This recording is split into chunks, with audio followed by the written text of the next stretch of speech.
अब मैं तो मेरे सीकर लोकसभा क्षेत्र का कह सकता हूँ, कांग्रेस का हमारे यहाँ गठबंधन था, मार्क्सवादी को उन्होंने उम्मीदवार बनाया था।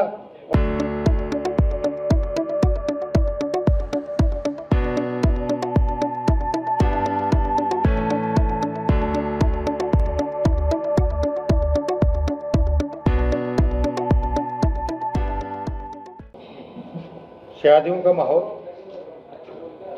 गर्मी,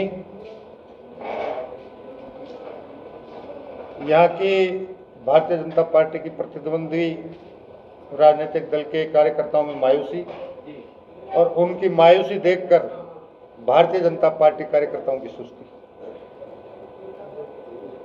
क्योंकि जब मैदान में अगर बराबर का पहलवान दिखाई नहीं दे तो सामने वाला पहलवान थोड़ा ढीला पड़ जाता है। कांग्रेस तो खुशी मना रही है कि कुछ 4 तारीख को पता चल जाएगा। वोटिंग शेयर बीजेपी का घटा होगा या बड़ा होगा, इस एनालिसिस से? अब मैं तो मेरे सीकर लोकसभा क्षेत्र का कह सकता हूँ, कांग्रेस का हमारे यहाँ गठबंधन था, मार्क्सवादी को उन्होंने उम्मीदवार बनाया था और सर्वाधिक कम मत कांग्रेस के मतदाताओं ने दिया। भारतीय जनता पार्टी के मतदाताओं का प्रतिशत कम रहा है, लेकिन अच्छा प्रतिशत हुआ है। अब बाकी जगह के बारे में मैं जब वहाँ मौके पे नहीं था तो कोई विशेष टिप्पणी नहीं कर सकता, लेकिन सीकर में भारतीय जनता पार्टी के विरोधी दलों के मतों का प्रतिशत कम रहा है, भारतीय जनता पार्टी का भी कम रहा है, लेकिन अच्छी संख्या में मतदान हुआ है। यूडीएफ मंत्री पहले कोटा से आते थे, इतना विकास उन्होंने कोटा में किया, इसके बावजूद भी उनकी जीत का अंतर 2-2.5-3 हज़ार रहा। तो विकास अब क्या चुनाव में मायने नहीं रखता, जीत का पैमाना नहीं? देखिए, आपका प्रश्न बहुत वाजिब है। मुझे इस बात को स्वीकार करने में कहीं कोई संकोच नहीं है कि विकास दूसरी प्राथमिकता पे आज जाति, क्षेत्रवाद, संप्रदायवाद, धर्म, बहुत से मुद्दे हैं जिनको मतदाता प्रथम स्थान पर रखता है, देश की एकता, अखंडता और देश के विकास को सेकंड पर रखता है। केवल मात्र 2019 का चुनाव था जब हिंदुस्तान के मतदाता ने राष्ट्रवाद को सर्वोपरि रखा था। अभी इस चुनाव में क्या मुद्दे रहने वाले हैं?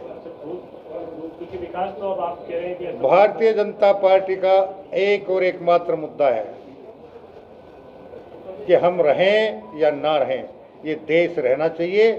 और एक लंबे स्वतंत्रता संग्राम की लड़ाई में हमारे जिन लाखों करोड़ों क्रांतिकारियों ने जिन सपनों के साथ, जिन उम्मीदों के साथ अपना सर्वस्व इस राष्ट्र को आज़ाद कराने के लिए, इसकी गुलामी की बेड़ियां काटने के लिए अर्पण किया था, हम उनके सपनों के, उनकी उम्मीदों को हकीकत में बदलकर इस राष्ट्र को दुनिया का सबसे विकसित और श्रेष्ठ राष्ट्र बना सकें। ये एकमात्र लक्ष्य भारतीय जनता। कांग्रेस भी यही कहती है कि राष्ट्र को तो हमने बनाया तो अब आपकी जानकारी के लिए मैं बता दूं, आज की तारीख के जितने भी मुद्दे हैं, इतिहास पढ़ा कीजिए। बात करते हैं ईवीएम पे आरोप लगाने की। पहली बार बूथ लूटा गया 1946 में,